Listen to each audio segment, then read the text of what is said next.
बिस्मिल्लाहिर्रहमानिर्रहीम। अस्सलामुअलैकुम। सिरात मुस्तकीम सऊदी न्यूज़ चैनल में आप सबको खुश आमदीद कहा जाता है। आज 24 नवंबर 2021 है। सऊदी वज़ारत सेहत की जानिब से वबाई मर्ज़ कोरोना से मुतल्लिक़ा ताज़ा तरीन रिपोर्ट जारी की गई है। सऊदी वज़ारत सेहत की ताज़ा तरीन इतलात के मुताबिक 34 यानी 34 अफराद कोरोना का पिछले 24 घंटे में सऊदी अरब में शिकार हो चुके हैं। 30 अफराद सेहतयाब भी हुए हैं। एक शख्स का कोरोना की वजह से इंतकाल भी हो गया है। इन्ना लिल्लाहि व इन्ना इलैहि राजिऊन। जबकि 47 अफराद की हालत काफ़ी ज़्यादा ख़राब है। इनके लिए ख़ुसूसी तौर पर दुआ की जाए।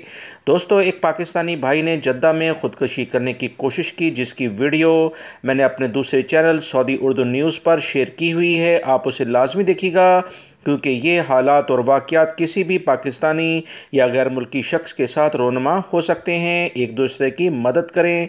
वीडियो को लाजमी देखिएगा। कमेंट्स बॉक्स में उसका मैंने लिंक पिन अप कर दिया है। अस्सलामु अलैकुम।